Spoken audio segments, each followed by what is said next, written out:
Welcome to Signal, the podcast that raises your frequency. I'm Mory Fontanez. And I'm Melissa Grushka. And today we ask the question, is objective self-reflection even possible? Bean? Is it? Hi, Bean. Hi. Shaking. Nothing much. It's shaking with you. I noticed when I was watching one of our videos the other day that my hands are up in the screen a lot more. Go to our YouTube channel, by the way. My hands are up in the screen a lot more than yours. I don't know why. I think, am I very like this when I talk? Maybe it's your ancient Italian relatives. Oh, maybe.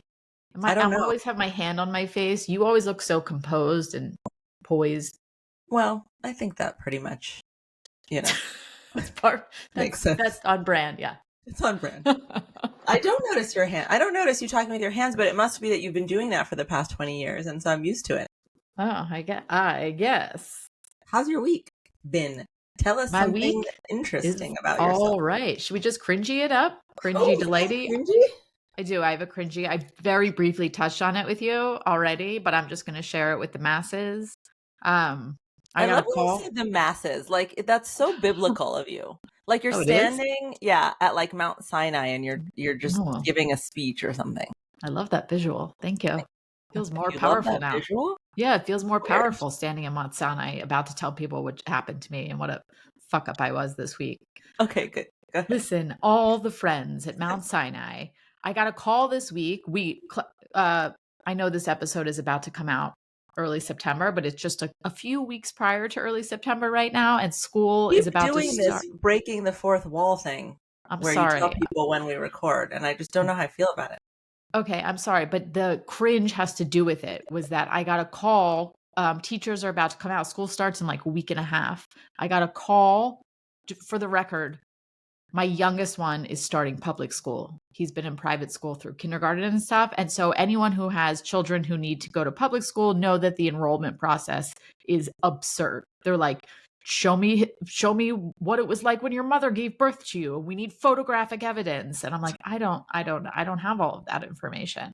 But you have to provide, I don't know if it's like this everywhere. You have to provide like 7 proofs of residence, like your deed of your house and your electric bill and like all these things. It's really comprehensive. Are you making a face? Do you not have this?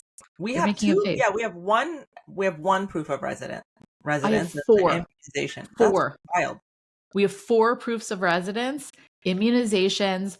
My license doesn't even count as a proof of residence. It's an additional thing that needs to be up. Birth certificates. I mean, like, it really goes, they go the extra mile here. Okay. So I get a call, teachers are about to come out from the elementary school, and they're like, your son's not registered. And if you don't register by your cutoff date, which was June 1st, which was months ago, there's potential for your kid not to have space in your homeschool.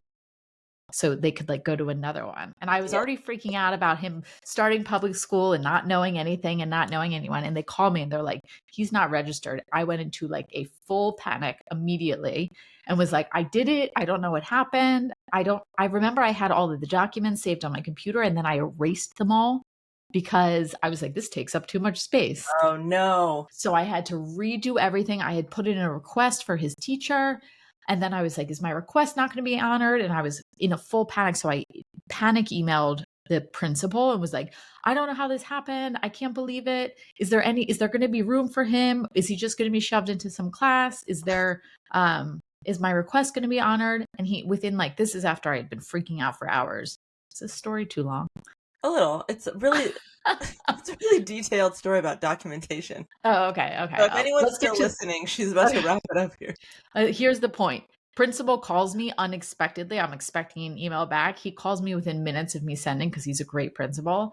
And I pick up the phone. He says, hi, it's Mr. So-and-so. And I just start crying. On the phone with the principal? On the phone. I was having one of those days where like everything was going wrong and that threw me over the edge. Used to it? I'm sure he's used to moms doing that. Do you think? Yes. Oh, I think otherwise. Like I would imagine most people are pretty composed when they're on the phone. I don't think I immediately started crying. And he said, don't cry. You should have just called me. And I was like, okay, I'll do that next time I forget to register my kid. Anyway, it's mortifying. And now I have to go God. face him. Like, not only do I look like a delinquent who didn't register my kid until a week before school starts, but then I cried openly on the phone. Right. He's probably like, wow, this woman has a lot on her plate right now. And I'm just not going to add another by letting her know that she's a terrible mother for forgetting to register her child for his first day of public school. But and if I had been the principal, I would have made you cry harder. Oh, that's so sweet. Thank you. Bean, it happens. And also, it sounds like their system was flawed. It's not your fault. I mean, everybody else did it. I don't know. I'm sorry that happened to you. Listen, there's a lot of nerves when your kid is going to a new school to begin with. Thank you. Yeah. That's the support I was looking for. Thank you. Thank you. Oh my gosh. I'm sorry my story was so long and boring. No, it wasn't so boring. It's just like you started listing types of proofs of residences, and I thought, we've really hit a new. I'm bored. And you thought, I'm bored. My ADHD is really making it hard to pay attention. This is not a conversation I care to be having. Anyway, he's gonna love it. He's going to do so well, and he's going to become like class president. He is so amazing, that kid. He is. He sure is. He's top notch. Oh, great. Thanks. No, not all right. You got anything? You got anything good? I don't know. I wish I could be more entertaining, but I'm very delighted right now in my life. But that's entertaining. Is it? For me. We should celebrate the fact that things feel good sometimes, you know? Yeah. I feel so grateful right now. My mom is visiting. My kids were away with their dad. TJ took our eldest Keegan to Minneapolis. They're seeing Metallica this weekend. Oh my! In Minneapolis? What a strange place. Well, it was like wherever they could get good tickets. You know what I'm saying? Got it. So it's just me and my mama. And I was telling her last night, we went to dinner. We had champagne and pizza. And I was telling her, God, I like had you all to myself because my sister is 9.5 years older. Like, no one was really home when I was young. Yeah. Except my mom. And I was telling her how cool it is to have her all to myself again. Like, I was like, I didn't realize that my little jealous self gets a little like annoyed when you're paying attention to the kids or her husband's around or my husband's around. She's constantly cooking for him because she's a Persian mother-in-law. Like, I just got my mommy to myself. That's really fun. So that is joyous. That's exciting and joyful. It's fun. And she's like really reflective about life right now. I think that's obviously the stage of life she's at. So she's just like really interesting to listen to. And she's talking about just like, you know, stories of her being young and her reflections on them and like her marriage to my dad and what she's learned about herself. And it's really like, she's never really a self-reflective person openly. Like she must have been doing a lot of this internally, but she's like, yeah, we're really diving deep, Bean. Was this an intentional segue into our topic, or are you just that freaking smooth? Wow, I am smooth. I am a smooth operator. Did you wonder why I was smiling? I was like, I thought you were just you love Mimi so much. That I do love Mimi. I do. Yeah. Okay. Well, so that's my delight. But to that point, let's talk about self-reflection, shall we? Please, let's do it. Well, I want you to, this was your idea, which I always love when you have an episode idea because I think they end up being our most interesting, except for Intuitive Animals and Plants, which is totally, which is such a great episode. If you haven't listened, go back a few episodes. It came out in August. Intuitive. It's really fun. Yeah. Anyway, so yeah, tell me why you wanted to talk about this. Well, I did want to talk about this because I know it is early September, which is the end of summer. Summer's ending, which is always, and this summer I feel like, and it seems this way across the board, people are collectively agreeing that this summer was like the fastest ever. Do you feel that way? See, everyone feels that way. What's that all about? Everybody. You know what? A lot happened this summer. A lot happened politically this summer. A lot of big news happened this summer. I think we just a lot happened. I think so. Maybe because everybody I talk to has that exact same sentiment. Like I feel like there's like another month and change left, but there's not. Right. Anyway, it went really fast. We're transitioning into, a lot of people are transitioning into back to school right now, myself included. And that end of just like being carefree and not paying attention to anything in the summer is coming to an end. And that's kind of sad. But it is also kind of beautiful in that it gives you a moment, especially if your kids are leaving the house, to sort of pause and reflect. It's kind of like the new year again. It's like a little portion of time where you can think back, like, what was great about the summer, what was not great about the summer, what was great about the last September through before summer, and what do you want to do differently? What do you want to do the same? I just think it's a great time to check yourself. You know what I mean? Before you wreck yourself. Obviously. What do you Why think about do you that? feel so strongly about self-reflection, though? Well, I think everybody needs to do a lot of self-reflection, and I think the majority of people do not do it because it's really, Right? really hard, which is why we're doing this episode, is to talk about how to objectively, as well as objectively as possible, Yeah. self-reflect. Yeah. I think that's the key word when you brought up this idea that got me interested in spending 45 minutes on this is the word objective. Yeah, Because I think it's really difficult to, like, what does that even mean? I mean, we have a definition right. What here, which does is it mean? the practice of examining oneself without bias or emotional influence. But, How like, could you? how do you do that? Like, you are Yeah, so emotionally wrapped up in your own life. of course. We wanted to explore what are ways to think about yourself objectively. Um, Yeah. you know, how can you actually do it? I'll give you guys some tools from my coaching method. Yeah, you Um, will. and then, talk about the real challenges that come with just really thinking about yourself. I think also we can tend to over self analyze, or I am that way. I feel like I'm too self aware and it causes a lot of suffering in my life. Like, I will be so acutely aware of the way I show up in an interaction with a new person I meet, and, like, Right? how did they feel and how did they perceive me and how did I sound and did I can be that way. So I feel like sometimes my self reflection is not objective. It's like really harsh. Yeah, I think a lot of people are really, really harsh that they're able to be more compassionate with other people than they are with themselves.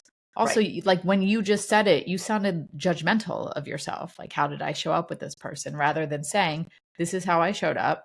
Right.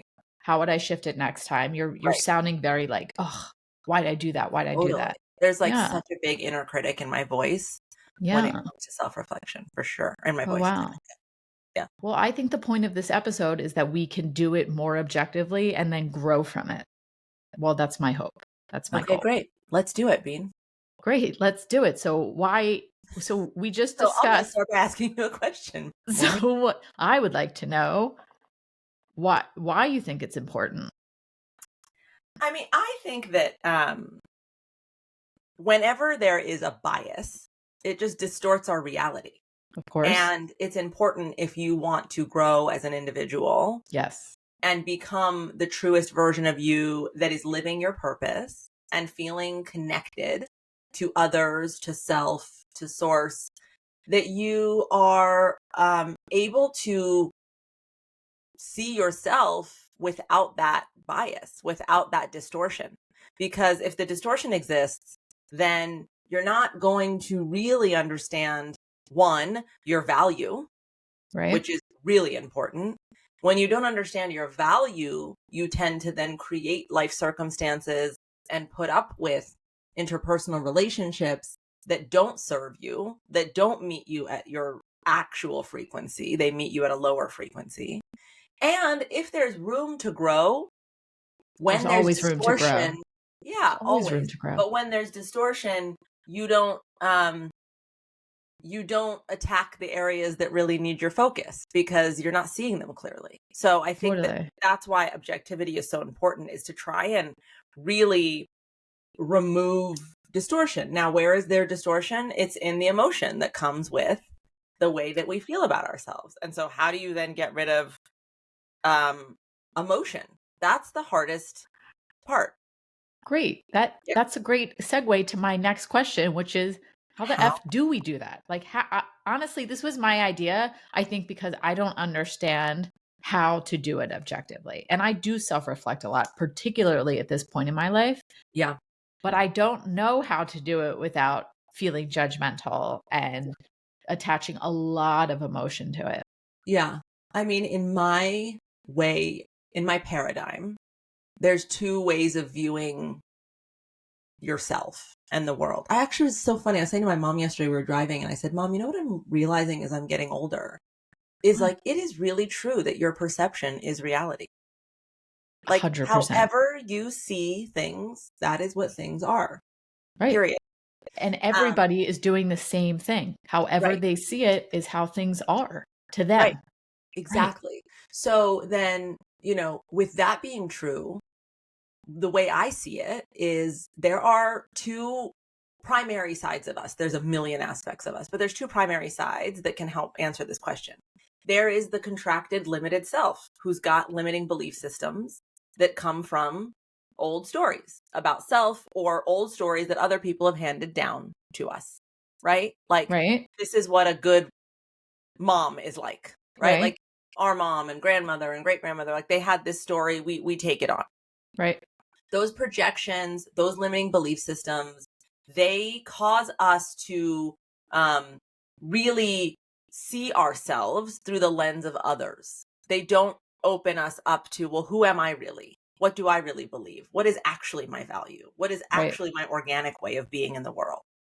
And when we try and fit in those boxes from those limiting belief systems, that's why I say it's our contracted self. We literally have to squeeze the like massiveness of who we are, the Into that prismatic framework. being that we are, into a one-dimensional part. Right.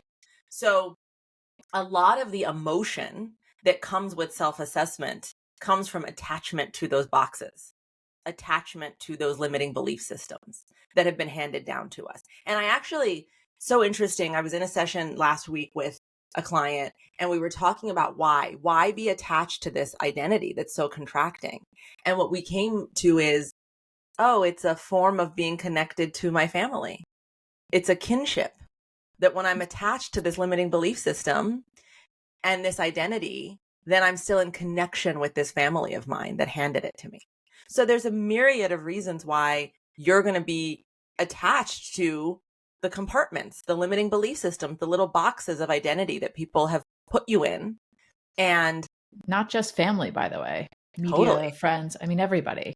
exactly.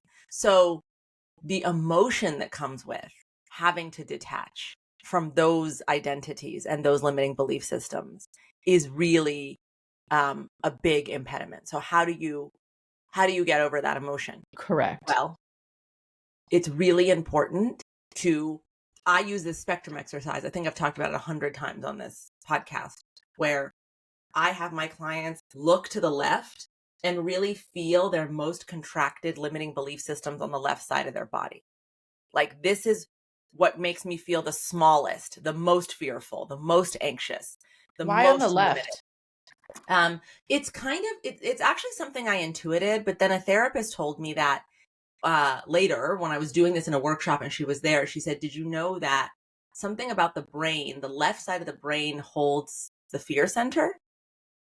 I need to look into this to make sure this is true. Yeah. But This sounds like someone news then to me. validated to me that it actually makes sense physiologically too. But I just intuited it when I was doing it one day. Of course you I did. just was like, look to the left, and then I've kept it that way. But if I you want to do it.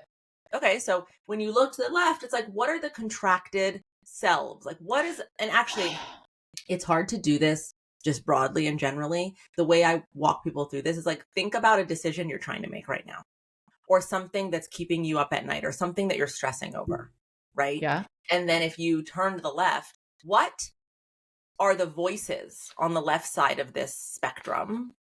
And if you give them full permission to just go and tell you everything they're worried about and everything that's going to go wrong and everything that you should and shouldn't do, like, what do they sound like? When you really sit with that and you feel it, people in workshops will say is they'll say, well, I feel heavy. I feel Right. anxious. This makes me sad. This makes me, whatever it is, it's important to just identify what it feels like and to become clear that, oh, this limiting belief system I have in my identity is making me feel heavy, contracted, sad, negative, anxious. Like, give really clear labels to those emotions. That's what feeling your feelings literally means. Like, Right. feel them, know what they Right. are, become aware of them. And then take a deep breath. As you exhale, turn your head to the right. And really there, just allow your consciousness to become aware of the stillest part of your spirit, the most knowing, calm, rooted, dignified self. That's your higher self. but your most dignified self. And just sit in that energy for a minute. And as you sit in that energy, put that same question or thought that you're struggling with to that energy. What does its reaction to that thought or question feel like when it's reacting? And what people will report in workshops is, oh, I feel expanded. I feel lighter. I feel more connected. I feel calm. Telling the difference between these aspects, right, and the stories the aspect on the left side, the limiting belief systems have, and the way they make us feel, and then knowing that, oh, guess what? I can turn my attention to another aspect in me. And as I turn my attention, a whole new myriad of thoughts and feelings become available to me. That in doing that, you're able to tamper the emotion of those negative, fearful, limiting beliefs down so that you can think a little bit more clearly. So I just gave you a tool, but you asked me specifically, we want to be objective. How do we get rid of emotion? It's one, to identify, well, where is the emotion coming from? Right. What does it actually feel like? Okay, registered. That's one aspect of me.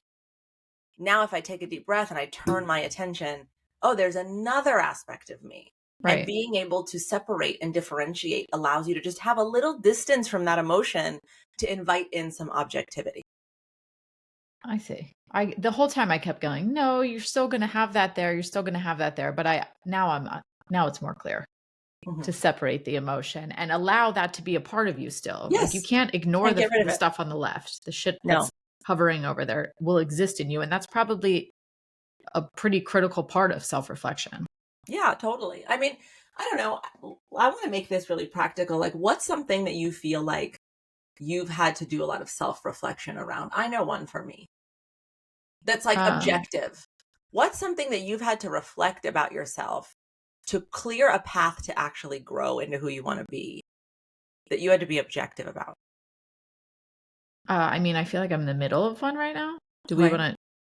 I know I always make ties to being a mother, but it's my primary role in life. So it's what I always go to. But my kids are shifting out of little kidhood and into a phase of more independence, and they're really growing into themselves.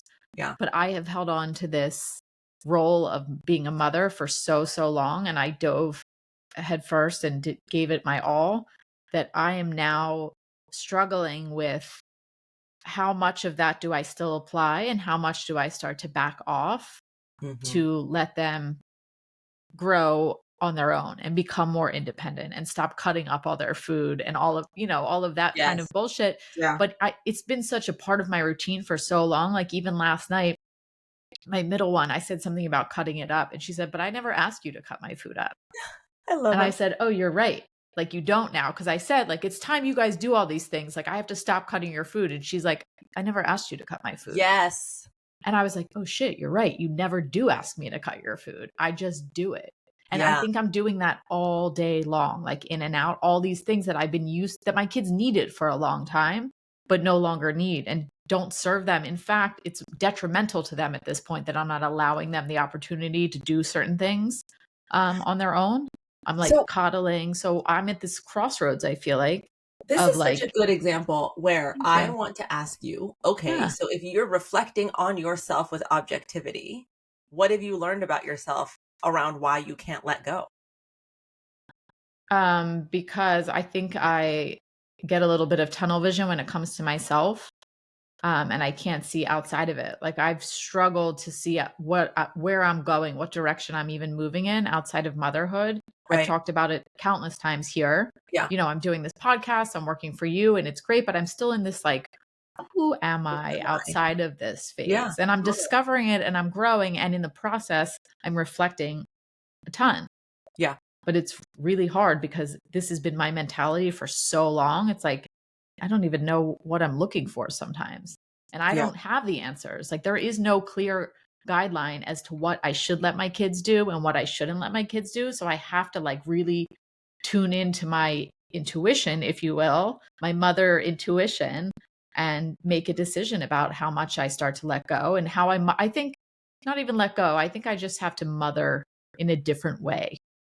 That's I all. think that the reason I am so excited that you're doing self-reflection around this is because you are taking accountability that there's something within you that's causing you to hold on so tightly. Yeah. I And don't I know think what a it is lot of still. times we don't do that, especially as parents. We just um, parent them in a way that makes us feel better. Right. And that's not for them. That's then Right. for us. So this Right. is a really good thing. Like, I think this is the most loving thing you can be doing as a mom, is to take some time to reflect on yourself, to ask, why do I need to keep cutting your food? Oh, it's because my identity is attached to this. Interesting. Like, that is very objective. I think that if you had You're emotion right. all up in there, you would have a hard time even coming to that realization that this is about your identity, because you'd be defensive, or your emotion would say, no, but they need me. That Right. happens But all, just for the record though, totally. that happens all the time still. I'll be Yeah. like, they need me, or like, I'm doing this because I think it's right for them. And then I have to step back again. And then I'll see like some other behavior that then reminds me like, oh, maybe you shouldn't be doing it this way. So Yeah. that when this thing happens, they know what to do. Yes. Yes. So it's really Beautiful, Bean. hard. Thanks. What But about it's you? hard. It's hard. It's really, You know, I think for me right now, I think I know what I'm you're going to doing a say. lot of, you do know? Wait, guess. I think you're doing a lot of self-reflection about what your next phase of your career life looks like. Well, I define self-reflection as less about an outcome and more about something within my own system that I'm reflecting Fine. on. Fine. You want me to change my words? Yeah, You're sure. reflecting as to why you're feeling the need to shift again. Yeah. Just I say don't right. Just feel, tell me I'm right, okay? I need it right now. I'm sorry, you're right. No, I don't feel like that's what I'm reflecting on. Oh, I feel fuck like you. my moment right now of self-reflection is about the role that my ego has played in my life Wow. to try and make me feel valuable and important and to have belonging. Um, and how it has caused me to take so much so personally all the time, Yeah. and how much suffering I have experienced Yeah. because my ego has convinced me that I've got to have belonging, and like I've got to make it about me. I have to make everything about me. And I'm realizing in self-reflection where I do that, and when I do that, and when I'm Wow. tempted to do that, and why I do it, and what I need when I do it, and trying to do some reframing and replacing for myself. Like, okay, well, how about instead of thinking about it that way, you thought about it this way? Or how about instead of needing to feel included in this way, you went and did, you went and started a fire on your own with, that's fun for you. Like, you know what I mean? Just trying to become really reflective about why I move the way I move in Do you have interpersonal relationships. do you And have a clear example of that? I feel like that would be helpful. I've Like got a one thing, million examples of that. just like one clear, tangible something for listeners to understand, like, oh, she was thinking this about herself, but was able to reframe it in this way. I got a million. I can, for example, I've noticed in work situations, um, if I am working or collaborating with someone, like this book was really challenging for me around collaboration, because so much of it came from my heart and soul. Yeah. And then it got handed to someone that was dispassionate. I'm not saying that the people who edited this book didn't care about me, Right. but my ego did convince me that was true, if that makes Oh, sense. So, yeah. like, when I would get something back that I didn't think um, really matched the frequency I was putting out there, Right. instead of thinking, oh, well, there was a miscommunication, or, oh, this person's seeing it differently, or they have different life experiences, all Right. the things I preach as a coach, I would have this belief system that they're not valuing me right now. I don't Yeah. matter. I'm lower on their list, so they've just given me a bunch of shit instead of actually focusing on this one thing that they promised they'd get Oh, back. Yeah. And so like that level of my ego coming in there to be like, if you mattered more, this would have been excellent. Right? Like that way of taking things so personally instead of it's not about you, which is again something I say to people all the time. I myself struggle. I think I could give you 100 examples No, I daily think that was a good one. where I'll stick myself in and say, it's about you. And it's not. Wow. It's never about you. So that's my self-reflection. Wow. I really love it. I think that was really enlightening. And that was another reason I wanted to do this episode is I am struggling with it myself right now and how to do it. And even though I'm breaking down the fourth wall again, we do have brief brainstorming sessions before we come on. But we don't get into details. And I knew just based on this outline that I was going to learn a ton. Not that I don't always learn a ton on these episodes, but this was going to be one of those ones where I can really take a lot of stuff and apply it to my own life. Yeah. So I think that's right. Separating the emotion from the fact. Right. And by the way, in that example I just gave you, that took me years. Yeah. Like you have to keep running up against the suffering wall to be like, wait a minute, I'd like to stop suffering. So now what else is available to me? Oh, how about you be non-emotional about this for a minute and try to be objective? What is actually happening? They're busy. All that stuff on the left that you were talking about changes daily. 100%. Another voice comes in, another person you met, another failing comes in. And 100%. So of course it's a constant process. It's not like one and done. Yeah. Anyway, I still think it's really hard. And I'm going to tell you why.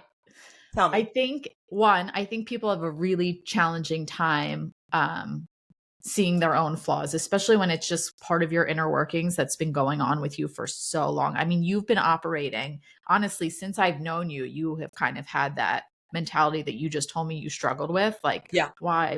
Like, and I've often said to you also, like, it's not about you. Yeah. But it's just becomes part of your DNA almost. Like you cannot separate it. So I think that makes it really hard for me.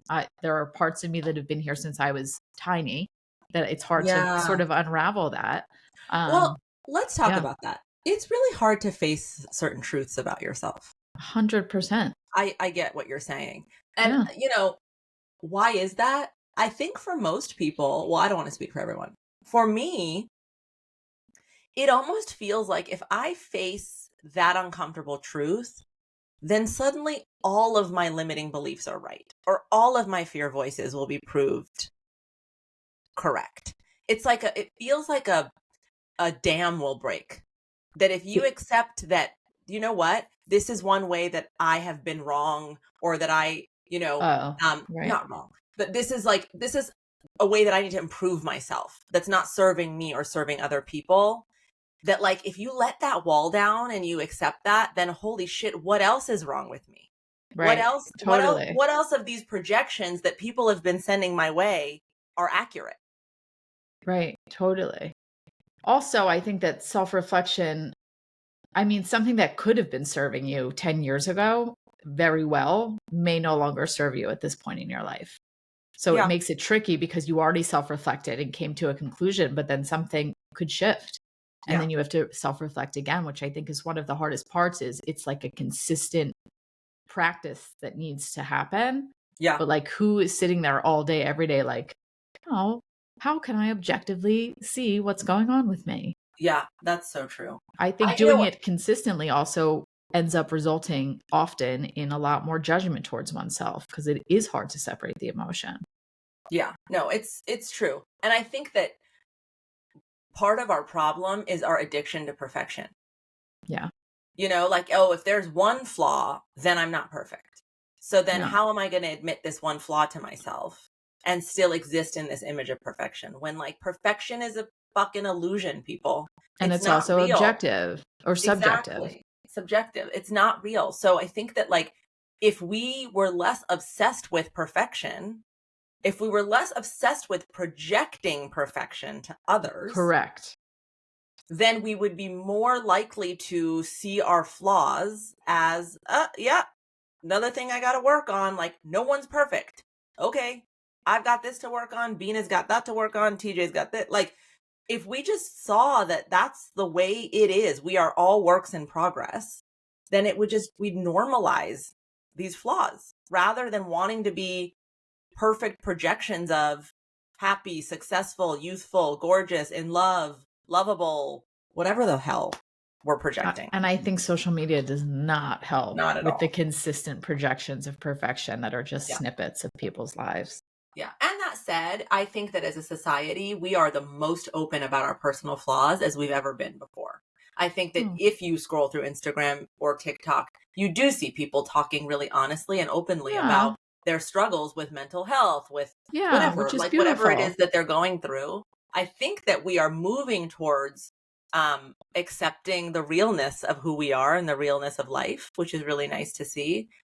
But you're right. I think there's still a lot of projection that goes on. I hope we're moving. I mean, I think that's one of the reasons they say it's so detrimental to young girls is that there's all these images that look so perfect that are not really attainable.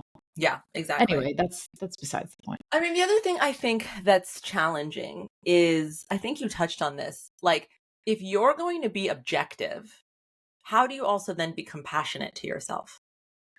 Correct. And having this balance of not going down the rabbit hole of taking your big beat up stick and beating yourself over the head with it constantly, just because you've identified X and Y flaw. That's really challenging. And again, God, I wish that we could hold complexity. Like that, I think is the answer is, and yes, I have been selfish in this way, and I am a generally really loving person. So I'm going to look at the areas that the stressors that cause that selfish side of me to come out and work through different responses to that stimulus that allow me to stay more open and empathetic and kind, because I know I am a kind human being. That's the balance of self-reflection and compassion. And so I think what I would say is, and I do this when I just talked about my ego. It's really easy to go down the rabbit hole then of like, holy shit, are you just like an egoic being who is only thinks about herself? And oh my God, remember that one time that this person said this, that you only care if it's about you? And like you start to add up all the projections. Yeah. Okay, it's true. Like I am selfish son of a bitch. No, let's stop and think. When are moments, this is the tool I use, you feel free to have it. When are the moments where this has not been true? Right. When are the moments where I have not made it about me? Oh, here's 1, 2, 3, 4, 5. My whole career is about other people. Totally. Like then all of a sudden all these things come up. But it's like just forcing yourself out of that tunnel vision by asking the question, okay, I've identified this flaw. Where are all the moments where I am the opposite to this? And then being able to hold the complexity of the and. That's how I think you achieve the objectivity and the compassion. Totally. And has been one of my greatest takeaways from you in my life, in other people's lives, like not just seeing somebody as one thing, like they can be this and that, and they can both exist. It's not black or white. Right. Anyway, I love that. That's a great tip. These have been really great tips and things I've heard you say on and off, but never together for this purpose. Yeah. I am. Okay, I have one more. Do you want one last tool? Since you I'll take more. I'll take as many as you got, girl. When I'm working with people on something they're trying to change, I have them list 3 columns. And I say, okay, in the first column, I want you to just list out all the reasons why you can't change this thing. The job, the relationship, the whatever it is. List all, let your fear voice, let your limiting belief systems just have a heyday and make a bulleted list, right? And then in the column next to it, for each of those things, I want you to answer the question, who would I be if I didn't believe this? Who would I be? What would I be doing? A lot of this is inspired by the work of Byron Katie, by the way. She has a system called the 4 questions where you're questioning your limiting belief system. So I would check out Byron Katie. It's like the Passover Seder. Mm-hmm. It's 4 questions at the Passover Seder. Mm-hmm. What are you talking about? There's 4 questions at Passover during the Seder. You ask 4 questions. Really? I was just reminded. Why is this night different from other nights? Why do we only eat unleavened bread? Don't make me go Jewy on you. I was just saying. You can't help but go Jewy on me. Even if it's unrelated, I'm like, that's like Passover. Well, we already talked about Mount Sinai. I mean, this is like basically become a Jewish podcast. Anyway, so that next column is who would I be if I didn't believe these limiting belief systems? Okay. Right? Who would I be? How would I operate in the world? And then the third one is what are the conditions that I need to make this second column possible? What do I need to believe about myself? What do I need to change? What do I need to surround myself with? What boundaries do I need? Right? So column one is all the limiting belief system voices, why you shouldn't, why you can't make the change. Column two is who would you be if you didn't believe those different fear limiting belief voices? And column three is what are the conditions that need to be present for me to embody what I wrote out in column two? What do I need to change? What thoughts, what habits, what behaviors, what boundaries do I have to put in place? That kind of creates a system for very neutral self-reflection and positive, because it's leading to something really productive. It's leading to you embodying this more dignified version of yourself who's not living in the fear system. Right.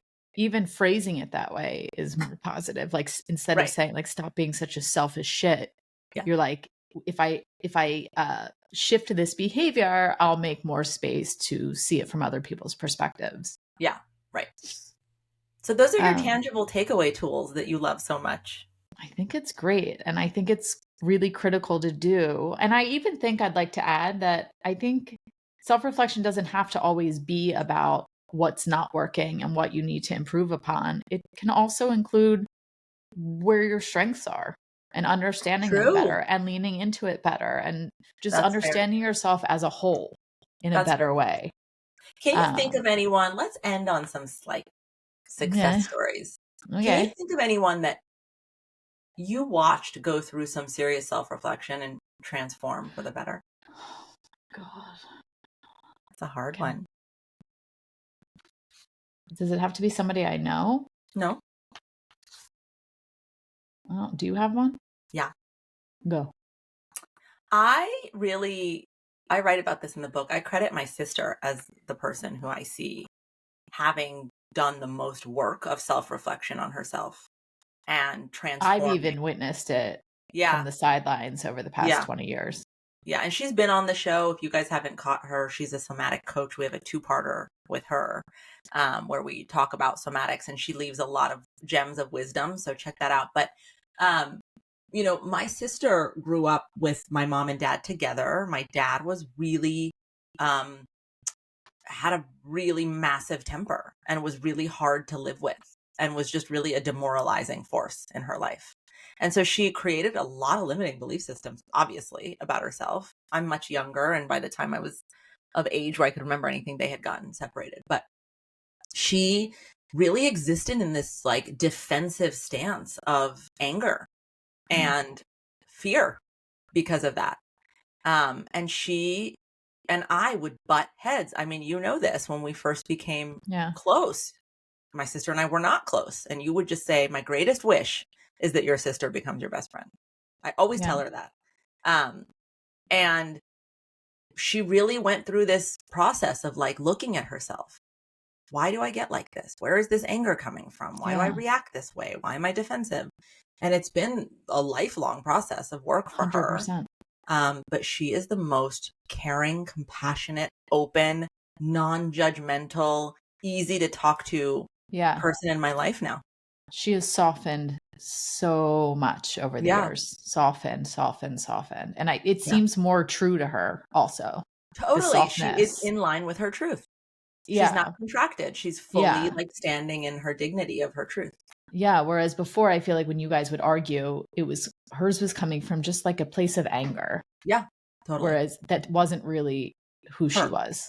Yeah. That's my example. I love that. I don't have a good one. That's okay. You know what you can do is just give us Melissa's famous takeaways.